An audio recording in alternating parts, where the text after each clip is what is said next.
barbecue chips. Into a bowl of cold water, slice your potato into thin rings with a mandolin. Flush this under the sink until the water runs clear. Now that's some clear water. Lay your potatoes out between 2 towels and let them dry for 5 minutes. Fry at 325 Fahrenheit for about 4 minutes. For our seasoning, a sprinkle of granulated sugar, powdered sugar, smoked paprika, garlic powder, chili powder, onion powder, and a little salt. Whisk it up. I may have just perfected the barbecue chip. The more I cook, the more I'm a true believer that everything homemade is just better.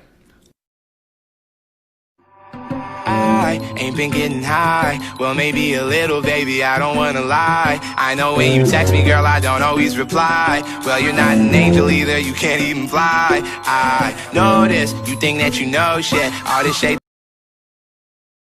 It's Ariana, and today I'm going to show you how to make pineapple tongue hulu, which is this super easy, crunchy, and delicious snack that originated in China and only takes a few ingredients. Start by peeling, coring, and chopping your pineapple. You can also use pre-cut pineapple for this, and then adding it to skewers. All you need for the coating on the outside is a half a cup of sugar plus a fourth of a cup of water. Don't stir this mixture, just give it a little swirl in the pan, and then let it simmer until it turns this light golden brown color, and then you can dip your fruit in. Let me know which fruit I should try next, and check out the written recipe on my Instagram where I'm replying to all my followers' comments. Need to make this.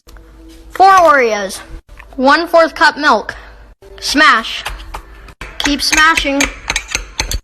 Now, 1 tablespoon sugar, 1 tablespoon flour, 1/2 teaspoon baking powder, 1 teaspoon cocoa powder. Stir. Then you're gonna want to put 1 Oreo in there and sink it below and have it covered with that stuff. Microwave 1 minute.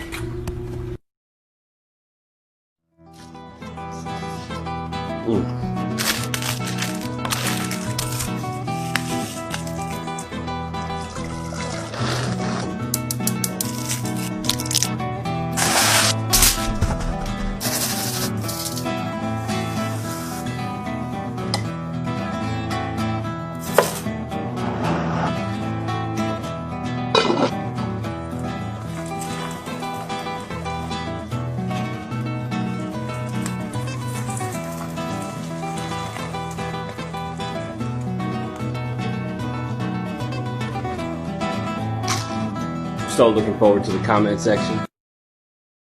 Merry Christmas everyone. Let's make some hot chocolate to celebrate the holidays.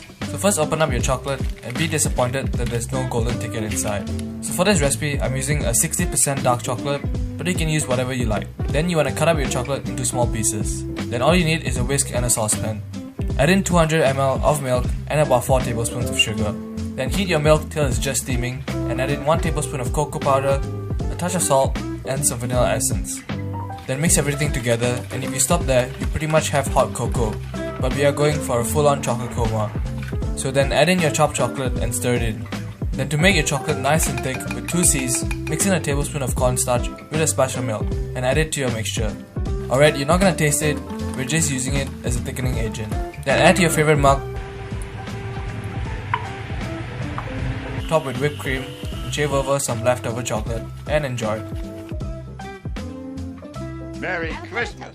Baguette and spear your enemy. Cut the bread and slice. Good work, Linda. Grab your avocados, slice. Please don't be ugly. Oh my God! Bet.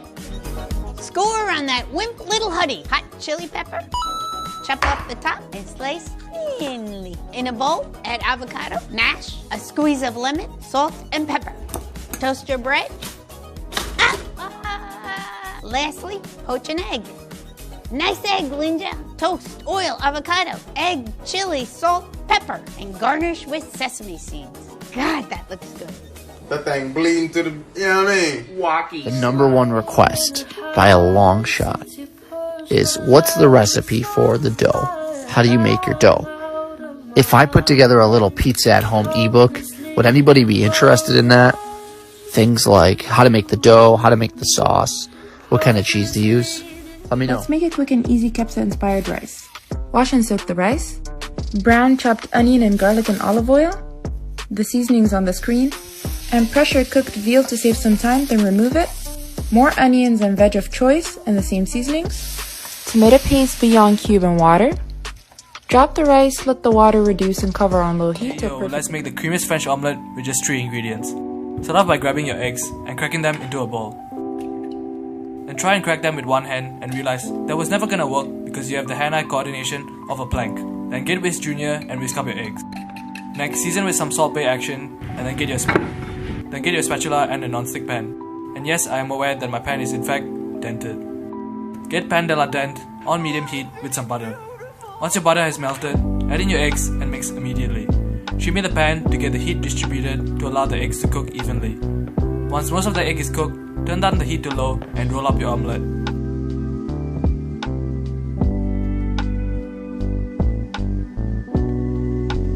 Get out of the pan and coat with even more butter for a nice sheen.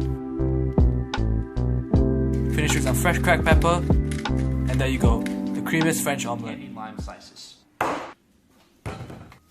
Cut really thin slices. This is a good thickness. In a pan over medium heat, add 2 cups sugar and a cup of water. Whisk until the sugar dissolves. Shake once in a while and let the sugar dissolve. Then add your lime slices and let them cook over medium-low until the rinds become translucent. Don't let your liquid brown. Lay out your limes to rest. Does that not look gorgeous?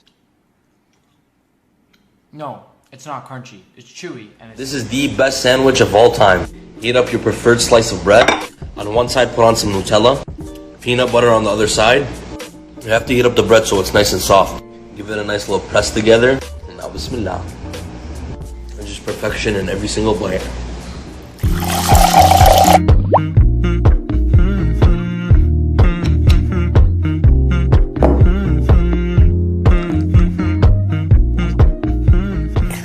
Easiest pizza you'll make in your life. We start by slicing some bread into pizza slice shape, flatten them in a pan with a spoon and pop it in the oven for 2 minutes. Then we start with a little tomato sauce for the base, sprinkle some of that grated cheese, a few cheeky Parma ham slices, and right in the middle drop a naughty egg.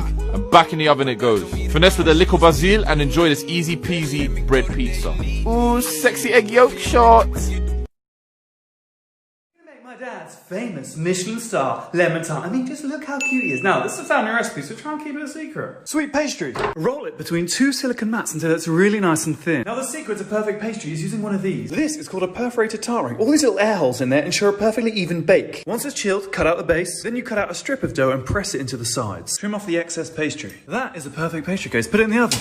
Ooh, Dad would be impressed. For the lemon filling, eggs, sugar, double cream and blend. Finally, lemon zest and lemon juice, blend. Now you're going to gently heat the lemon mixture. Very carefully pour the lemon mixture into the tart shell. And take a blowtorch to remove any air bubbles. And now we bake. The tart is done when it just has the tiniest wobble in the centre. Let it cool completely. And that is how you make a Michelin star lemon tart. Ooh, that's good. Let's get him on the phone, see what he thinks. Dad, I sent you the lemon tart. Did you see it? What do you think?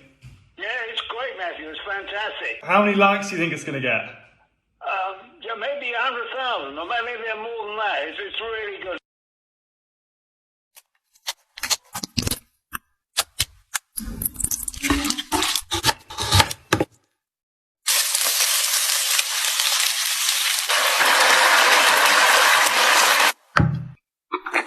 Let's make some jiggly steamed eggs that go wobble wobble. So start by cracking 3 eggs into a measuring cup and whisking them up with Whisk Jr. Then add in warm water with a ratio of 1 to 1.5 of egg to water. Then season with some white pepper, salt and strain the mixture. Then because you don't have a steamer, it's time to MacGyver this with some balls of aluminium foil and a plate placed on top for your eggs mixture. Make sure a lid can cover your contraption, but if you can't, you can always use a pan. Then add in some boiling water and steam the eggs for 10 minutes. After the surface is set, add in your toppings, oven with prawns and some mushrooms. Cover it up again and steam for another 5 to 10 minutes, and don't worry about the plastic, it's not in contact with the food, so it's safe to eat. Once cooked, serve with some chopped scallions and equal parts of soy sauce and sesame oil. Now enjoy the newfound jiggle in your life. If you're wondering if you should get an air fryer, this video is definitely for you. Today I was craving tortilla chips or nacho chips, whatever they're called. And because I live in Canada, I tend to use the cold as an excuse for me not to go out. So I cut up some corn tortillas, sprinkled some lemon pepper, paprika and salt, and in a Tupperware container I shaked them very well. Then I added them to my air fryer and sprinkled some sea salt and cooking spray. They only took about 10 minutes, and I had them with hummus. The recipe's already up. Hey yo, let's make a chocolate mug cake in the microwave. So first get a mug, and this recipe should be enough for a mug of this size. But if you have different opinions on the appropriate mug size, then I can't help you. Then get your measuring spoons, and throw it away because we're going to be using a good old spoon to measure everything. So to your mug, add 4 tablespoons of flour, 3 tablespoons of sugar, and then you want to get your Then you want to clean up your baking powder because a generic white powder everywhere can't be a good look for you. And add in about half a tablespoon of baking powder, a tablespoon of cocoa powder, a tablespoon of oil, and 4 tablespoons of milk. Then mix everything until it looks kind of sus. Then put your mug in the microwave, or as Nigella Lawson calls it, your microwave, and nuke it for a minute. Then top with a questionable amount of powdered sugar, and there you have it, chocolate mug cake in about 5 minutes.